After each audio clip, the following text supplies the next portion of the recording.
Hey folks, this is John Cantera, the Double Broker Bounty Hunter, here with another exclusive report on the updates that Carrier 411 has made to their platform. This is, of course, brought to you by the folks here at the Lounge Media Group. We are currently streaming live on all of their platforms. So let's go ahead and get with the latest updates and news in the industry.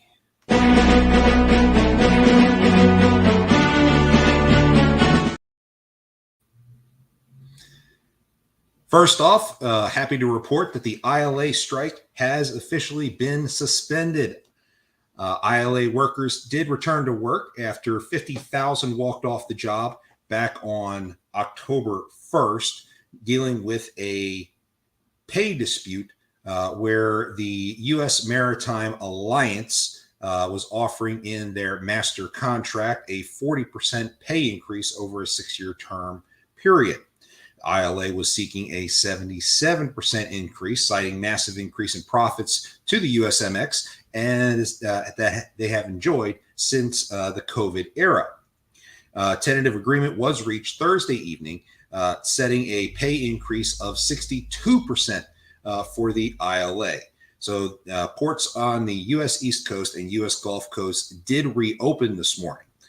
Vessels are finally starting to be loaded and unloaded, and it will take approximately 15 to 20 days for port facilities to clean up the vessel and freight backlog that has resulted from the 3-day shutdown. Our top story, Carrier 411 has taken a step back as a result of the reporting that Stop the Scam has been doing in this space. Last night, CEO Darren Brewer reached out to me, the Double Broker Bounty Hunter, to clear the air on some of the recent enhancements that the platform has done. So I do need to issue a correction to some of our previous reporting. We had reported before that Brewer had sent a notice to their customers of these changes that were coming up, and that actually did not happen. These changes were posted on the Carrier 411 website, and to use Mr. Brewer's words, were trickled out so that Brewer can then determine, frankly, whether or not anyone was noticing the changes that were taking place. And of course, the industry noticed in a very big way. As a result of our reporting, again, Mr. Brewer and his attorneys are making the decision to walk back some of the new categories that are being issued under the new enhancements. Some of the other things that they are walking back is the full removal of freight guards to an extent.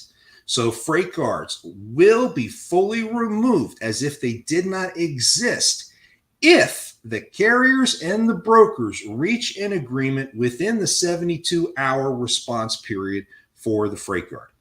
So this is going to give carriers and brokers a chance to, one, cool off a little bit and give them time to negotiate in good faith to try to resolve a dispute before the report goes live.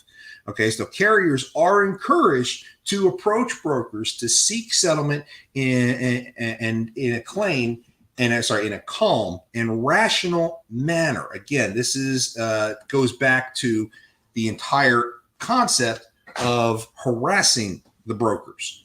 It is not recommended by Carrier 411 to hire expensive attorneys to attempt these negotiations in the first 72 hours because they believe attorneys are overly aggressive in their approach. However, hiring a mediator that seeks to mediate the dispute as opposed to making threats against the brokers, they feel is probably a more effective way to reach a broker and hopefully negotiate a settlement in good faith.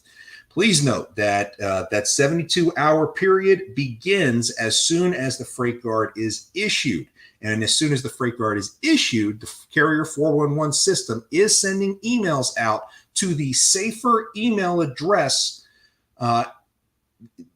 which is on file with the FMCSA. So if you have not verified your email address with the FMCSA and SAFER, you are encouraged to file an updated MCS 150 report to ensure that your information is accurate so that you get the notification that a freight guard has been issued in a timely manner, giving you the opportunity to then be able to formulate a responsible and appropriate rebuttal. Now, if a freight guard is then deleted by a broker, and this is after, actually, frankly, this is both before and after the 72-hour period.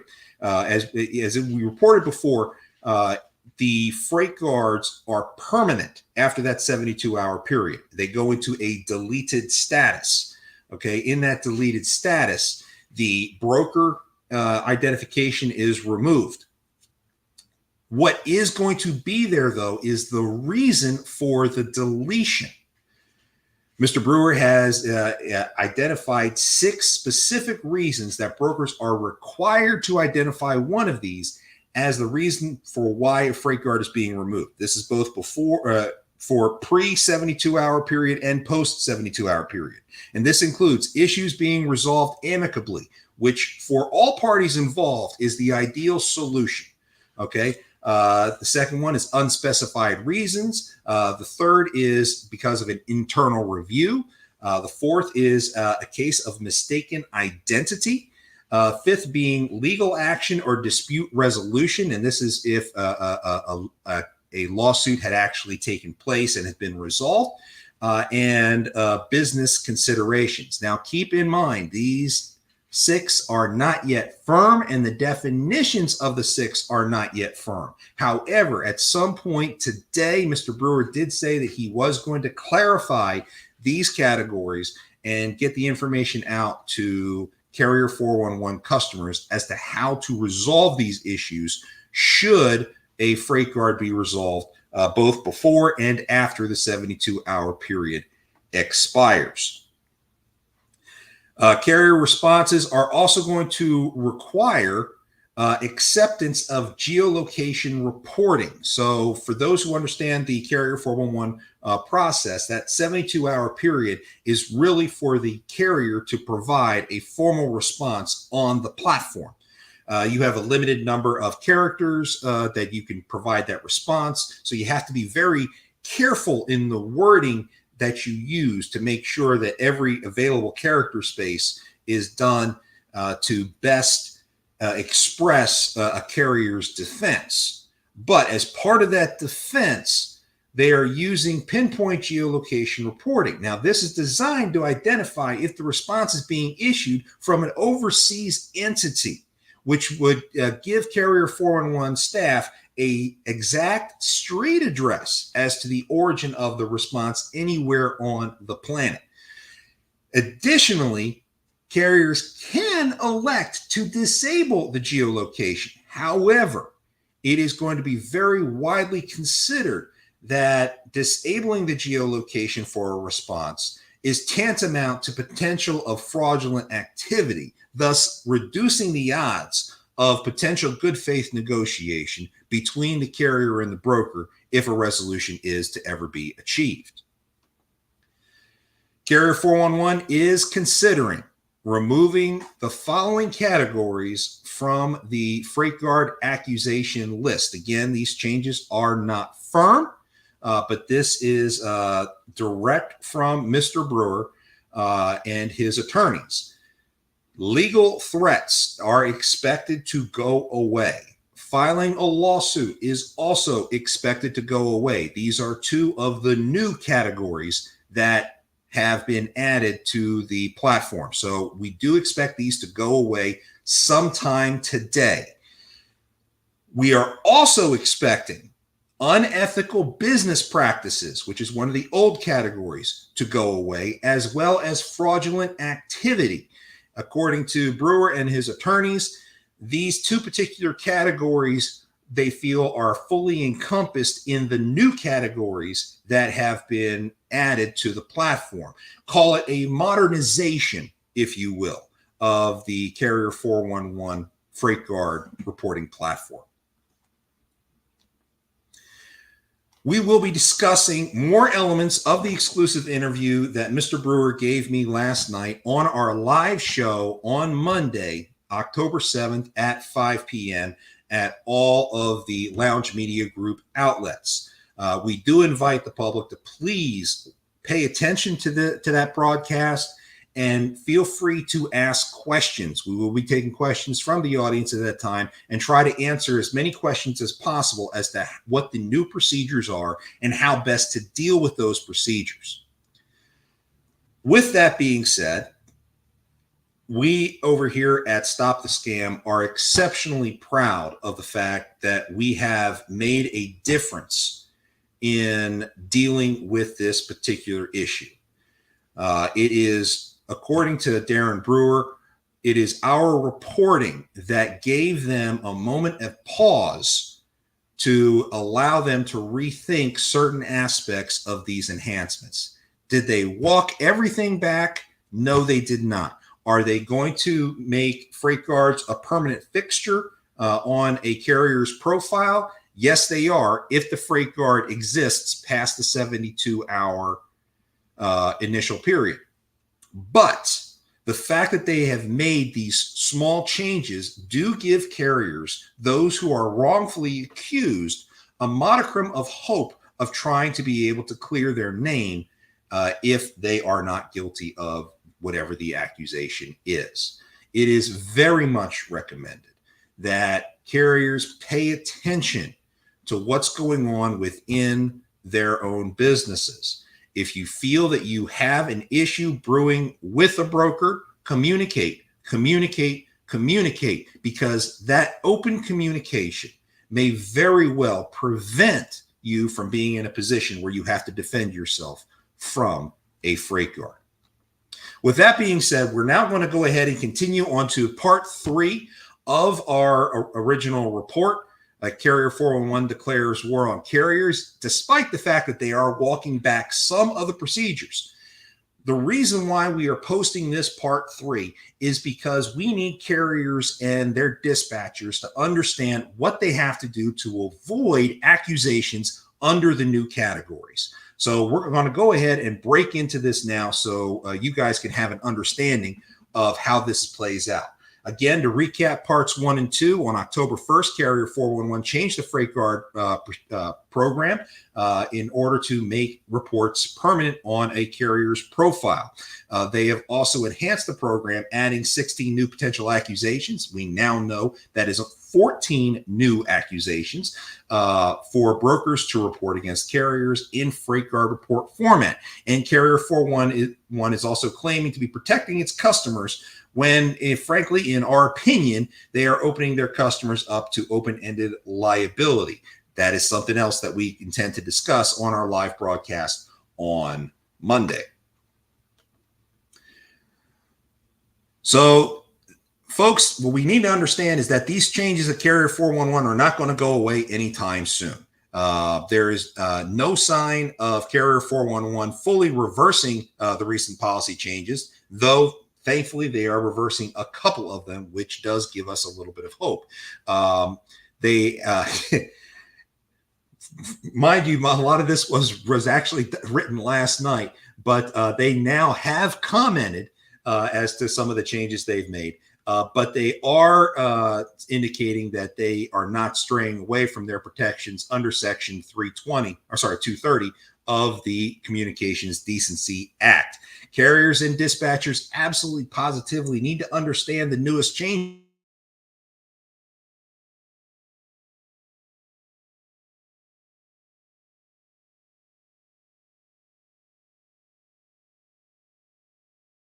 I think my video, okay, there we go. Pardon the disruption, technical difficulties. You got to love live reporting that way. So looking at the new categories and the individual issues, people outside U.S. and Canada, this Freight Guard accusation, in our opinion, is a violation of U.S. discrimination law. We're not happy about it. However, we do acknowledge that a lot of the fraud that has taken place in this industry is done by overseas actors as well as overseas organized crime. With that being the case, I partially can understand that this existence. However, it is very important that brokers exercise imposing this very, very, very carefully before they actually do. It is not illegal for carriers to employ or contract persons that reside outside of the United States or Canada. So that must be made very clear. It is recommended that carriers with international employees inquire about a broker's use of Carrier 411 before giving your MC number. The reason for this is that if you do not want to risk getting a freight guard under this accusation, if you ask ahead of time before providing your MC number, hey, do you utilize Carrier 411? And the broker says yes, you can simply state, our employer refuses to do business with any broker that subscribes to Carrier 411. Thank you for your time, and move on with your life. Granted, most carriers are not going to do this. Most carriers do not employ people from outside the United States or Canada, and this is directly aimed at the international scammers who are plaguing the industry. When it comes to ID theft and FMCSA data compromise, it is highly recommended that dispatchers and carriers review their Safer profile on a daily basis. Safer is updated every 24 hours, so if there are ever any changes, you should see it the very next day so that you can address those issues. Now, we have said several times on our show that if you have not requested a new PIN number for a new DOT PIN since March of 2023, it is highly recommended that you get one today. And the reason for that is because back in March of 2023, DOT did have a data breach. And in that data breach, DOT PIN numbers were compromised. The DOT PIN numbers that were available in March of 2023 are available on the dark web and are being used by scammers to hijack a carrier's identity in Safer. So if you have not changed your PIN number since March of 2023, it is strongly recommended that you do so immediately. Make sure you check Safer every single day so that you know what is actually out there. We also recommend that you verify a broker before you send them any of your setup documents. This will mitigate the risk of a broker taking your documents and then using them to commit fraud in your name. Remember, carriers have every right in the world to verify brokers, just like brokers have a right to verify carriers. Exercise that right. As Ronald Reagan once said, trust but verify. This industry thrives on trust, but verification is extremely important in this day and age. Harassment and threats will continue to exist, so it is recommended that carriers and dispatchers remain professional at all times. And I know that can be difficult. When you're staring in the face of stupidity, you just want to reach out and scream. Don't do that. Stay above the muck. Remain professional at all times. It is recommended that you document every conversation that you have with a broker. If you live in a state that allows for single party consent, then you can record the conversations you're having with brokers. Because I promise you, many of them do identify when you call them that they are recording you. Okay, you have that right. If you make a promise verbally between a broker and a carrier, make sure you get it in writing. That goes for a detention. It goes for layover requests, anything like that. If the broker sits there and says, hey, we got you covered on detention, say, put it in writing, please. Be nice about it, though, okay? If you seek to challenge a freight guard to be moved into a deleted status, it is strongly recommended that you hire a professional advocate to negotiate in good faith. One of the reasons that all this came to pass is because of the predatory nature of some of the new services that have popped up, offering support in trying to remove freight guards. Many of them use aggressive tactics in order to force brokers to do things. That is where this, that is the intention behind this particular allegation. If you approach a broker in a calm, professional, mediatory type attitude, you have a far better chance of achieving some sort of resolution, or at least getting a broker to come to the table and discuss a potential resolution. Hiring an advocate helps you to take the emotion out of the situation and demonstrate a carrier's desire to negotiate in good faith. As we said before, legal threats and filed lawsuits are now going away, so we can go ahead and get rid of that slide. Unauthorized transloading. Guys, this has been a big problem in this industry, and it does fall under the fraud side. You cannot change equipment without the expressed written consent of a broker. Okay, you can't change trucks, you can't swap the tractors, you can't do that. Any of that is considered fraud. So make sure that you are not exercising any unauthorized transloading. If you feel that you've got an issue, that the trailer is a problem and it risks damage to the cargo, contact the broker. Just say something to the broker and say, hey, look, here is the problem. You know, we drove through a storm. There's now a pinhole in the roof. We want to make sure that the cargo stays safe. Here's what we recommend we do. Do you approve? And then get the necessary authorizations. Now, if there's an extreme situation, whereas perhaps the situation occurs overnight, use your best judgment. But if you are actually going to try to transload cargo in order to maintain the safety of the car and the integrity of the cargo, make sure you document that transition as thoroughly as possible. Video is the best option in that case. But please keep in mind, if you are in such an emergency situation, no cargo is worth a driver's life. Okay? So please exercise caution if you are in a situation where you may need to do this. It is strongly recommended that you communicate with a broker to avoid such an accusation. Unauthorized consolidation is also a huge problem in the industry. Not only is, consolidation is not necessarily illegal. However, the big problem is it runs along the fringe of what is considered illegal brokerage and possibly breach of contract. If a broker says that the load is dedicated, well, the load is dedicated. You can't add freight to it. That is a problem. Okay. You have to be very careful of that, because you can get this particular freight guard by adding unauthorized freight to a load improperly.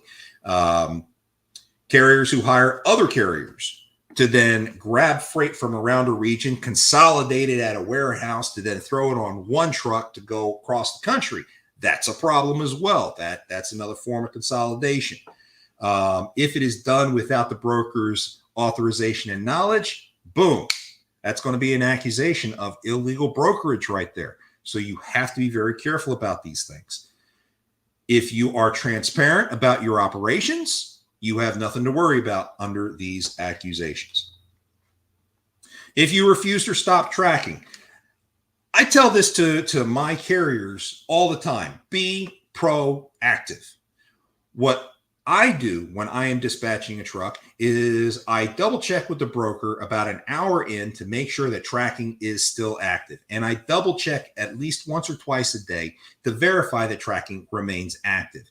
If there is any potential issues, I even offer a broker a link to our tracking program so that they have a secondary means to track our drivers whenever they need to. But again, being proactive and communicating with a broker is the way to prevent accusations like this from ever occurring. Providing inaccurate or misleading info, this seems to be pretty self-explanatory. What I tend to do is I tend to send the specs of all the equipment of the trucks that I dispatch for to a broker when I first make contact, so they know exactly what it is that I am providing in terms of equipment. This is the format that I use when I do provide information to a broker about our equipment. The first line has the MC number and the carrier company name. And being a dispatch service, I am very careful about this because you can only represent one carrier at a time when you're trying to book a load. So I specify exactly what carrier I am working for on this load, and I never waver from that.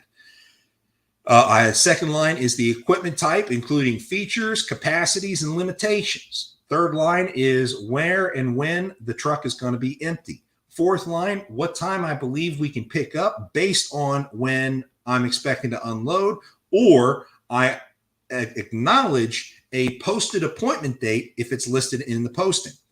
Delivery, same thing. If it's an open delivery window, I give a general ETA. Or if there is a specific delivery appointment, I do note that we noticed the appointment as posted. Then I offer a bid, and I specify in the bid that we are talking about any specific kind of conditions that may exist. Are we talking about it being white glove or something along those lines? I give examples. And here is an example approved by one of my carriers for us to go ahead and show to demonstrate how to use this technique. Again, first line is the carrier's MC number and the carrier company name. I did remove that. In this particular case, 26-foot box truck that has a tuck under lift gate. I specify the different specs for it. The door clearance, 96 inches tall by 94 inches wide with a 99-inch internal width, and it can scale 8,500 pounds. Oh, excuse me. Gotta love live broadcasts. I identify where the truck's going to be empty. In this case, Louisville, Kentucky by 8 a.m. And if I have a delivery appointment, I identify that delivery appointment time, 7 a.m. because 1 hour to unload a box truck is reasonable. I estimate what time I can pick up, which would be 10 a.m. Estimate what time I can deliver, 8 a.m. next day, assuming that is what was appointed. In this particular case, we're saying that that was the appointed delivery time. And for a bid, I give a rate. But I give a rate saying pending total miles, additional stops, and special handling requirements. So I'm not committed to that rate right off the rip.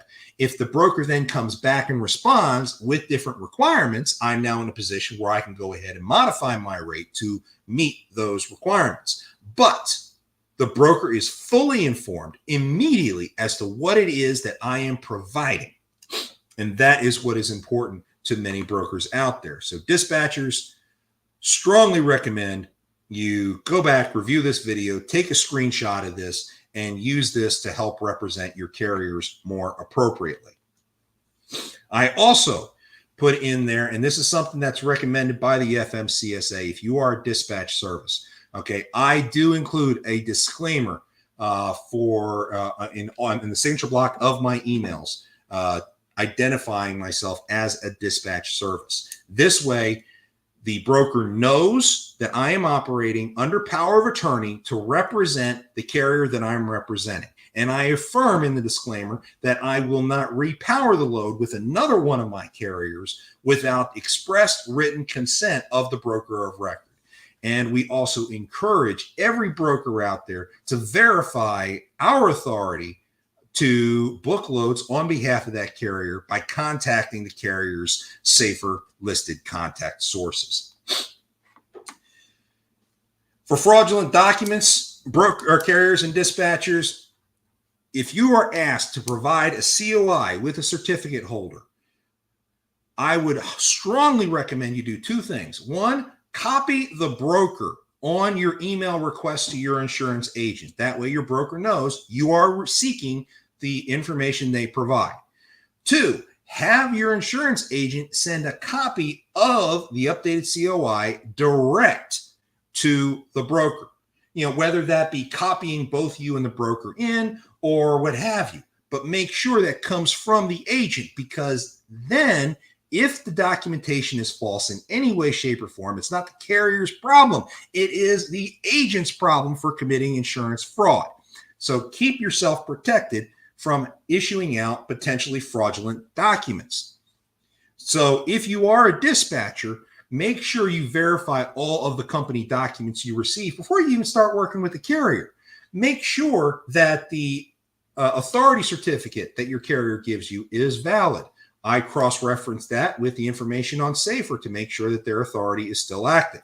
If I get an EIN, I double-check that with the IRS. When I get a COI, I call the insurance company, not the agent, but the actual policy holder, and I run the policy number to make sure the policy number is valid. All these little things help to make sure that the carrier you're working for is actually legitimate and is doing things the proper way. Okay, that way, when you're providing documents for your carrier, or if you're a carrier providing documents to a broker directly, you are providing good information. The COI fraud is a huge problem in this industry right now. So you need to make sure that you're providing good documentation from the start. And falsified COI is insurance fraud, and it is something that is prosecuted on a regular basis by insurance companies. Please make sure that your agent is not just using Adobe to change the certificate holder information on an Accord form. They should be producing a whole new Accord form. Going in and using Adobe to make changes to a form is insurance fraud. Again, make sure those COIs come from your insurance agent directly to make sure that you are not under the gun under this particular accusation. Improper or damaged equipment. Guys, I don't know what to tell you. If you are advertising your equipment properly to a broker, then you should never have to deal with this. Okay. But to be on the safe side, drivers are supposed to be doing an inspection of their equipment every single day. If they're doing their job right, they should have a DVIR form filled out and sent to their dispatcher every morning. A good dispatcher should be sending a copy of that DVIR to the broker when they go to book the load to say, yes, our equipment is good. It was inspected. This is the day it was inspected. These are the deficiencies that were noted, or no deficiencies were identified. I also caution that if you are going to be driving through a severe storm, or you were parked overnight and a severe storm hit the location you were parked at, be sure to inspect your trailer again, even if you're in transit, because these storms are known to be able to pop out an occasional rivet and break the integrity, the watertight integrity of your trailer. So please double check that stuff along the way. If a load is advertised as dock high, do not send equipment that is not dock high. And I bring that up because I specialize a lot in box trucks and hot shots. So if I'm sending a box truck to a dock and it's not dock high, we're going to get rejected. If you get rejected because you bring the wrong equipment, not only do you not get a TONU, but now you're also going to get a freight guard on top of it. So protect yourselves, carriers and dispatchers. You do control whether or not you are at risk of these kinds of accusations. Responsible operations will keep you from getting these kinds of freight guards. Team load, solo driver. This to me is self-explanatory. If a broker sits there and tells you it's a team load and they're going to be paying for a team, there better be two drivers in that truck when you show up. Now, granted, it is plausible that the second driver could be sitting in the sleeper booth, in the sleeper berth, because he is off duty, and that's where he's supposed to be when he's off duty. That's what his log is actively saying at that time. But that first driver, when they're checking in, they better have that second driver's license with them to demonstrate that somebody else is in that truck. Don't play games. It's just not advisable for carriers and dispatchers to play games with brokers. If they have the requirement to run a team for whatever reason, run it with a team. If you find out that the team requirement is solely because of a delivery requirement, say it's a white glove delivery or something, then feel free to ask when you're working to book the load. Hey, the team requirement is not due to hours of service. Can my driver hire a helper on arrival to the delivery location to assist if it's like a white glove delivery? There's nothing wrong with asking questions like that. Okay. In fact, a broker is probably going to respect the carrier a lot more for asking the question in the first place. So please keep that one in mind as well. Railing loads, guys, if a broker is paying a trucker to move a load across country, it's because they want it done by truck. Either because they want it to be expedited or they have security concerns. And as long as the truck is on the road and the truck is hooked up to it, the security concerns are minimized. Whatever that may be. Don't throw it on the rails, because if you throw it on the rails, you're most likely double brokering on the far end to get it to its final location. And frankly, you're not doing what you're contracted to do. Breach of contract is a huge problem here. And that is why brokers have an issue. Last but not least, filing on the bond. It is a carrier's legal right to file on a broker's bond when a broker refuses payment. However, know when it is appropriate to do so. As the double broker bounty hunter, I deal a lot in collections cases involving double brokering. And in those cases, the broker is usually impersonated. So once we determine that the broker's been impersonated, it does me no good to file on that broker's bond. They're not responsible. It was never their load. Don't do it. It's not an appropriate thing to do. It's also not appropriate to file on the real broker's bond in those cases, because you don't have a rate confirmation from that broker. I promise you that your bond claim will be denied outright. So if you feel the need to file on a broker's bond, it is highly recommended that you consult either with an attorney or with a collections agent to determine what path of recourse is most appropriate in trying to settle your pay dispute. Okay, for the record, I am a licensed and bonded collections agent. So you can contact the double broker bounty hunter if you have these kinds of issues.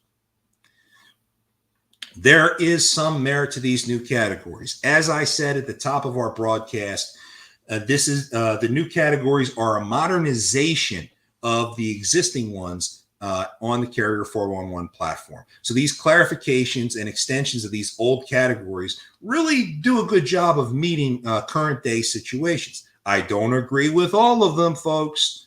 Okay. However, many of them do have merit. Okay. Many of the violations are commonplace in current agreements and rate confirmations. So they are justified for professional sanction within the industry. Some of these, there's a direct overreach and infringes upon the statutory rights of the motor carrier. I have not been secretive about my opinions on those. But let's keep in mind here for a second that most of these actually do have merit. Given the dramatically increased liability to brokers in the face of posting potential false freight guards, I do also recommend that brokers consult an attorney before they post a freight guard. There is a lot of legal maneuvering that can take place as a result of this freight guard program. So freight guards should never be considered something that is light or innocuous. They have far-reaching, exceptionally damaging properties, and brokers should be responsible in who they give authorization within their organizations in order to issue such of these freight guards, because a bad freight guard can still lead to litigation, and that litigation can lead to very damaging results for a broker if it is proven that the accusation is false. So please be judicious in your use of freight guards for the future. Again, we are continuing our coverage on Carrier 411's in enhancements, shall we say. We will be doing a full review on Monday, October 7th at 5 p.m. Central Time on Stop the Scam. We will be live on all Lounge Media outlet groups. So please tune in, check it out, like and subscribe to our different platforms so that you stay in touch when we have breaking news. Our guest on Monday will be Dale Prax, owner of Freight Validate, who will be offering a great deal of opinions on these latest changes and try to help carriers guide this new minefield that has been laid out ahead of them. So summarizing, yes, Carrier 411 has taken a couple of steps back on some of these new procedures, and we do expect things to continue to evolve in the very near future. Again, we encourage everyone to ask questions on Monday as we move forward. As mentioned before, please like and subscribe on all of our social media platforms for both Stop the Scam and the Lounge Media Group. That way you stay current on all of our latest material that we put out. Stop the Scam does air live Monday, 5 p.m. Central Time on all the Lounge Media Group social media outlets. When you have issues regarding fraud in the industry, you can always contact me, the Double Broker Bounty Hunter, at jcantera@vigilanttransport.com. Or you can contact my co-host, Kate Price, at kprice@rockdovefs.com. We look forward to seeing you guys on Monday. We will be posting some more information as it comes live on our social media outlets over the weekend as necessary. But in the meantime, stay safe out there, and whatever you do, don't let scammers take you for a ride.